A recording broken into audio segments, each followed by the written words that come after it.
आपने सोसाइटी में देखा होगा कि कैसे एक 20 साल की लड़की 40-45 साल के लड़के से शादी कर रही है। ऐसा भी होता है कि 20 साल वाली 50 साल वाले आदमी से शादी कर रही है। तो एक सवाल आता है कि इस पूरे धरती पे हाईएस्ट एज गैप है, कोई ना कोई होगा ना जो लिस्ट के टॉप में होगा कि लड़की 18 की होगी, लड़का 80-90 का होगा। हाईएस्ट कौन सा है? तो एक्चुअली में जो ऑफिशियल रिकॉर्ड्स मेंटेन करते हैं वो Guinness book of world record वाले, उन्होंने इसका जानकारी रखा है। ये देखो वो पेज जिसमें यही इन्फॉर्मेशन मेंशन है। गेट्रूड ग्रूव जेनवे जब 18 की थी तब ये जॉन जेनवे से शादी की थी, जो कि 81 साल के एक्स आर्मी थे। और 81 में से 18 घटा दो तो आएगा 63। तो 63 इस धरती का हाईएस्ट शादी वाला एज गैप है ऑफिशियली। प्यार किसी भी उम्र में हो सकता है, इस चीज को लिटरली नेक्स्ट लेवल पे ये घटना हमें दिखाती है। अब कमेंट आएंगे कि भाई प्यार नहीं था, लालच था, ये वो आप लोग कमेंट में डिस्कस कर लो, उसके बारे में मैं कुछ नहीं बोलूंगा। फैक्ट नंबर 8, आपको ये बात पता ही होगा कि ज्यादा ओवरवेट होने से बीमारियों की चांसेस ज्यादा हो जाती है। तो अमेरिका के सर्वेज में ये पता चला है कि वहाँ पर लगभग 30% लोग ओवरवेट है, यानी 100 में से 30 लोग। और भारत में ये 5 से 10% के बीच में, क्योंकि आबादी ज्यादा है इसीलिए। तो पूरे धरती को जब आप स्कैन करोगे ना तो टॉप में जो कंट्री आएगा वो आपको बता रहा हूँ, नाउरू नाम का एक कंट्री है,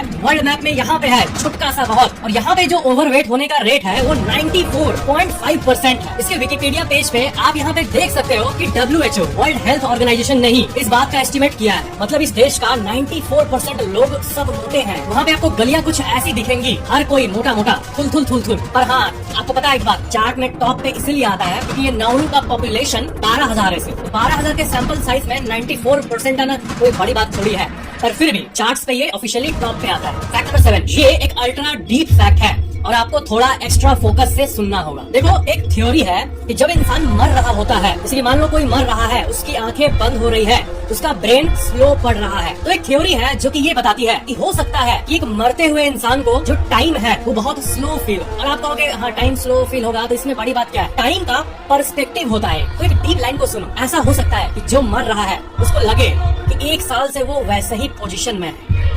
मैं फिर से कह रहा हूँ, जो मर रहा है हो सकता है कि उनका टाइम परसेप्शन इतना स्लो हो कि वो अपने आप को सालों ट्रैप पाते होंगे, क्योंकि टाइम कैसे चल रहा है ये आखिरकार आपका ब्रेन केमिकल ही ना मैनेज कर रहा है। आपके ब्रेन के साथ अगर मैं छेड़छाड़ करूं और कोई इंजेक्शन देके सुला दूं, आपके बॉडी को फ्रीज कर दूं, तो सिर्फ उस केमिकल के चलते आपको ऐसा फील होगा आपकी कॉन्शियसनेस को कि आप 1 साल से वहीं पे लेटे हुए हो, जबकि एक्चुअली में 5 मिनट ही रियल लाइफ में बीता होगा। तो रेस्पेक्टिव परसेप्शन की बात है। तो कई लोगों ने इसी बात को थियोराइज किया है कि मरते वक्त इंसान को बहुत आराम से लाइफ की सारी इवेंट्स की समरी दिखती है और बाहर की दुनिया के लिए तो 5 मिनट बचा होगा और वो छाती पे ऐसे उसको जगाने की कोशिश कर रहा होगा। पर इस थ्योरी के हिसाब से मरते हुए इंसान का परसेप्शन इतना स्लो हो जाता होगा कि उसको कई महीने और साल फील होते होंगे। देखो बहुत अजीब सी बात है, मुझे भी पता है, लेकिन बात यह है कि सब दिमाग का खेल है। इसको ऑल्टर किया जाए तो पूरा परसेप्शन ऑल्टर हो जाएगा। तभी तो जो लोग कोई सब्सटेंस नशीला ये सब चीज को लेते हैं तो अजीब चीजें दिखने लगती है जो एक्चुअल में है भी नहीं। तो कोई भी एक्सपीरियंस को क्रिएट किया जा सकता है न्यूरो केमिकल्स के जरिए। हाँ, लेकिन ये मरने के समय दिखता है महीनों सालों तक, इस बात को तो कोई चाह के भी कंफर्म नहीं कर सकता है, क्योंकि ये मरने के वक्त होता है। और मरने के बाद कोई कैसे बोलेगा कि हाँ मुझे दिखा था। हाँ, और एक बात, जो नियर डेथ एक्सपीरियंस होता है ना, जिसमें इंसान जग जाता है, अस्थि से जग जाता है, तो उसमें तो वो मरा ही नहीं होता है। ये जो एक्सपीरियंस की बात हो रही है ये एक्चुअली में जब सोल निकलता है तब होता है,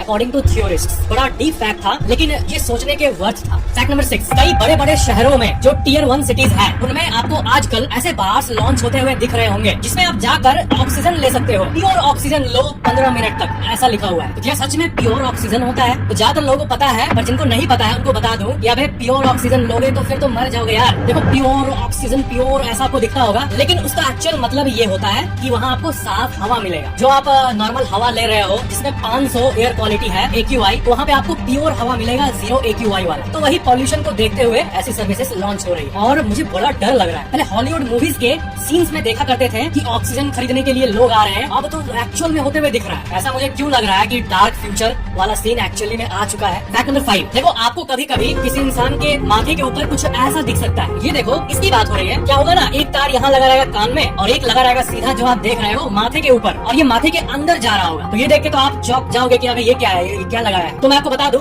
ऐसा कभी दिखे तो समझ जाना वो हियरिंग एड इम्प्लांट। क्या है कि जिनके कानों से सुनाई नहीं देता उनके पास एक बहुत ही महंगा इम्प्लांट कराने का ट्रीटमेंट होता है, जिसमें सीधा चमड़े के अंदर डिवाइस प्लांट करा के माथे के ऊपर, और वो डायरेक्टली माथे के अंदर सिग्नल भेजता है और लेता है, और इससे सुनाई अच्छा से देता है इंसान को। तो ये वियर्ड सा टेक वही है। कभी मेट्रो वगैरह में देख लो किसी को तो चौंकना मत, इसे कॉक्लियर इम्प्लांट कहते हैं। फैक्ट नंबर 4, मैंने इतने सारे फैक्ट्स बताया है स्पेस एस्ट्रोनॉट्स के बारे में, तो आप लोगों में से बहुत लोग पूछते हो कि फैक्ट एक बार आप बता दो मेरे को कि आप जो इतना कहते हो एस्ट्रोनॉट स्पेस स्टेशन में गए हैं, वहाँ तैर के जी रहे हैं वहीं पे, तो वहाँ पे वो करते क्या है आखिर? अब जो सैटेलाइट धरती के चारों तरफ चक्कर लगा रही है वो तो अपने लगा रही है, कंप्यूटर से सेट है, तो आदमी वहाँ जाके रहता क्यों है जब सारी चीजें आजकल कंप्यूटराइज्ड हो गई है? और मान लो कि 5-6 लोग जाते हैं तो इससे कोई एक्चुअल फायदा भी होता है? मतलब जितना खर्चा लगता है उतना फायदा मिलता है? क्या होता है जाके? तो देखो इसका आंसर है हाँ। पहली बात, वहाँ पे साइंटिफिक एक्सपेरिमेंट्स होते हैं। हाँ, इस आंसर को आप एक्सपेक्ट कर ही रहे होंगे कि हाँ एक्सपेरिमेंट करने जाते होंगे, लेकिन क्या एक्सपेरिमेंट? तो वो नॉन ग्रेविटी में रहना, खाना, प्लस इंसान के हड्डी पे क्या असर हो रहा है, ऊपर जो रेडिएशन है उससे कितने सेल्स डैमेज हो रहे हैं, ये सब पता लगाते हैं। यानी खुद के ऊपर डार्क एक्सपेरिमेंट करते हैं एस्ट्रोनॉट्स। पर ऐसा क्यों?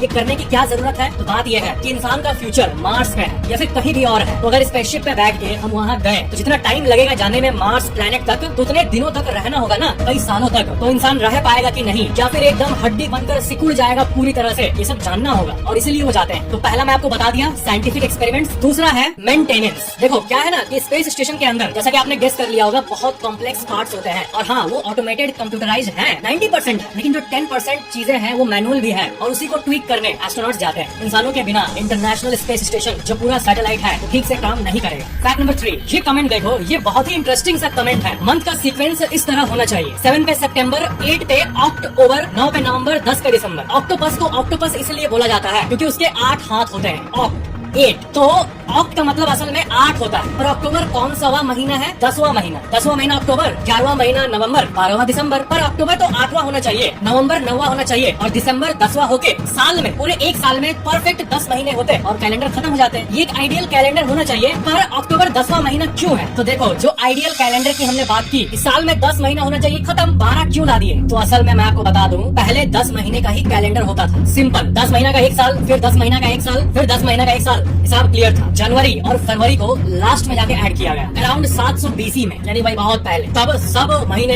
एक एक ब्लॉक आगे चले गए, इसलिए अक्टूबर 10वां महीना हो गया, और तभी महीना जो है वो अपने प्लेस से आगे चला गया। फैक्ट नंबर 2, आप लोगों में से बहुत लोगों ने ये पूछा है कि डॉलर के हिसाब से सबसे वीकेस्ट करेंसी कौन है, या फिर आप ये कह सकते हो कि आपके पास मान लो 100 रुपए है, तो 100 रुपए का जो नंबर आपको दिख रहा है नोट पे, आप पूरे धरती पे, पूरे विश्व में ऐसा कौन सा एक कंट्री है जहाँ पे आप जाओगे तब आपका ये 100 रुपया जो आपके हाथ में है उसका नंबर सबसे ज्यादा बढ़ जाएगा? तो वो है ईरान। ईरानियन रियल जो है वो सबसे वीकेस्ट है, क्योंकि आपके हाथ का 100 रुपए वहाँ पे जाके 50,000 नंबर में बदल जाएगा। आपके पास जो 500 रुपए का नोट है वो ईरान में जाके 2.5 लाख IRR बन जाएगा। फैक्ट नंबर 1, अमेरिका के FBI के बारे में तो आपने सुना होगा। FBI को दुनिया का सबसे इंटेलिजेंट इन्वेस्टिगेटिव एजेंसी माना जाता है, और पूरे विश्व भर में इनके जो एजेंट्स है वो फैले हुए हैं, जो की देश विरोधी चीजों के बारे में पता लगाते हैं कि कोई साजिश तो नहीं कर रहा। तो एक FBI एजेंट जिसका नाम है रॉबर्ट हैंसन, उसे एक मिशन दिया गया कि वो ये पता करे कि FBI के अंदर ही एक ऐसा इंसान घुस गया है जो इन्फॉर्मेशन को लीक कर रहा है दुश्मनों को। तो रॉबर्ट ने सारे फाइल्स का जांच किया कि ऐसा कौन हो सकता है हमारे ही टीम में रह के गद्दारी कर रहा है। फिर 2-3 महीने बाद ये पता चलता है कि जिसको ये काम सौंपा गया था, यानी रॉबर्ट अभी मैंने बोला,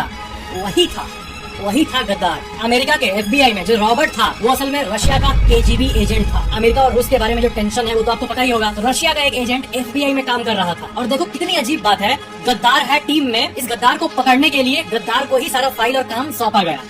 और आप यकीन नहीं करोगे, ये पकड़ा गया था 2001 में, और ये काम कर रहा था 1979 से 22 सालों तक ये काम करता रहा। और इसलिए इस घटना को पता है क्या कहा जाता है, अमेरिका का वर्स्ट इंटेलिजेंस डिजास्टर। इस केस के बारे में बहुत कम लोग जानते हैं, लेकिन ये रियली में मूवीज के क्लोज, बिल्कुल मूवी की तरह अगर कोई एक्चुअल में घटना हो सकती है ये इंटेलिजेंस एजेंसीज को लेकर, तो वो यही है। तो ये थे आज के सारे अमेजिंग फैक्ट्स। नीचे कमेंट करना ये वीडियो कैसा लगा, और वीडियो को शेयर जरूर करना, और सब्सक्राइब करके ऑल जरूर ऑन रखना। थैंक यू फॉर वॉचिंग, मिलते हैं अगली वीडियो में।